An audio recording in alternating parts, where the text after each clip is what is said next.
কেমন আছো সব আমার মিষ্টি মিষ্টি বন্ধুরা? Welcome back to my channel. এখন হচ্ছে 12:30 মতো বাজে। গেছিলাম দোকানে, তো সেখানে ফুটিটা দেখে আর লোভ সামলাতে পারলাম না, কিনে নিয়ে চলে আসলাম। যদিও তোমরা জানো যে আমি করছি ডায়েট, তো কীরকম ডায়েট করছি তোমরা নিশ্চয়ই বুঝতে পারছো। আগের দিন খেলাম পোলাও, মানে একটা বেলা আমি খেতেই থাকি, কিন্তু বাকিটুকু টাইম আমি কন্ট্রোল করার চেষ্টা করছি যাতে সেই প্রবলেমটা না হয়, একেবারে মোটা না হয়ে যায়। ভাত খাওয়া তো ছেড়ে দিয়েছি। এই দেখো এখন দুপুরের লাঞ্চ রয়েছে ডালিয়া ভাত, আলু ভাজা, ডাল, এখানে ওলের শাক, আলু আর কাঁঠালের বীজ দিয়ে একটা তরকারি, আর হচ্ছে ঢোকার ডালনা। তো সব কটা রান্নাই হচ্ছে খুব ইয়াম্মি হয়েছিল। এখানে শুধু আলু ভাজাটা আমি করেছি, অনেক দিন পর দুপুরে এরকম গুছিয়ে খেলাম। হ্যাঁ, এটা কে? তোমার বান্ধবী? বান্ধবী না বুনু?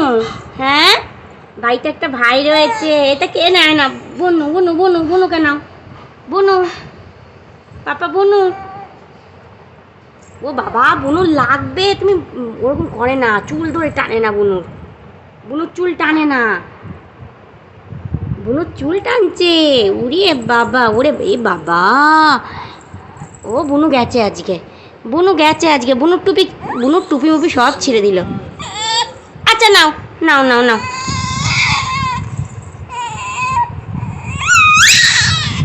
না, হুনু দাদা নাও, হুনু দাদা, হুনু দাদা নাও। ও এখন হচ্ছে ওর চুলগুলো টানছে।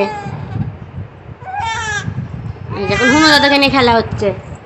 হুনু দাদা, হুনু দাদা, হুনু দাদা, হুনু দাদা। হ্যাঁ, কই হুনু দাদা কই? হুনু দাদা কই? দেখি তো নানুকে। এ বাবা, এ বাবা।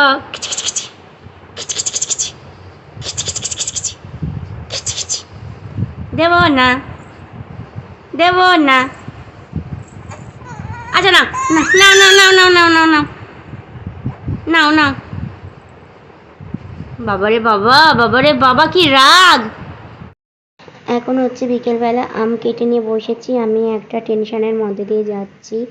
আমার গলাটায় প্রবলেম রয়েছে, তোমরা জানো। ডাক্তার হচ্ছে রিপোর্ট করতে দিয়েছে, তো রিপোর্টটা করে হচ্ছে এই মাসেরই 23-24 তারিখে মনে হয় আমার ডেট রয়েছে। সেদিনকে যাব, গিয়ে হচ্ছে ডক্টর দেখাতে হবে। তারপরে হচ্ছে এখন প্রচুর টাকা পয়সার ব্যাপার, একটা এরকম রিপোর্ট অনেক কিছু হচ্ছে, তো সেই সমস্ত দিক থেকেও একটু টেনশনে রয়েছি।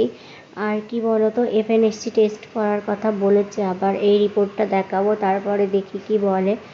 যেন না বলে, কারণ এফএনএসসি টেস্ট করাটা হচ্ছে ভীষণ একটা কষ্টের, জানো না। গলার হাড়ের মধ্যে ছুঁচ ফোটাই, ভীষণ কষ্ট লাগে। আর এখন সন্ধ্যাবেলা, তারপর আমি শুয়ে পড়েছিলাম, একটু শরীরটা আমার ভালো না, শরীর খারাপ। এখন চা বিস্কুট খাচ্ছি। এফএনএসসি টেস্ট হচ্ছে যেখানে যে প্রবলেমটা হয়, সেখানে ওই হাড়ের মধ্যে ছুঁচ ফুটিয়ে হাড়ের যে রসটা হয় সেইটা হচ্ছে নিয়ে টেস্ট করে যে ওটা খারাপ পর্যায়ে আছে না ঠিক পর্যায়ে, অপারেশন করা লাগবে কি লাগবে না, এরকম একটা ব্যাপার। যারা জানো তাদের ক্ষেত্রে বলছি না। এই দেখো পাপা হচ্ছে আবার, এখন রাত হয়ে গেছে, এখন খেলছে, জানি না কি হবে। ডাক্তার দেখাই, রিপোর্ট করি, তারপরে দেখা যাক। মানে আমি শুধু ভয় রয়েছি এফএনএসসি টেস্টটা নিয়ে, জানো না। এ দেখো পাপা হনু দাদাটাকে আগে নিত না, এখন নেয়। এই যে রাতে ডিনার নিয়ে বসে গেছি, তো মনের মধ্যে এখন একটা ভয় টেনশন দুটোই কাজ করছে। তাহলে ভিডিওটা এতটুকুই, বাই।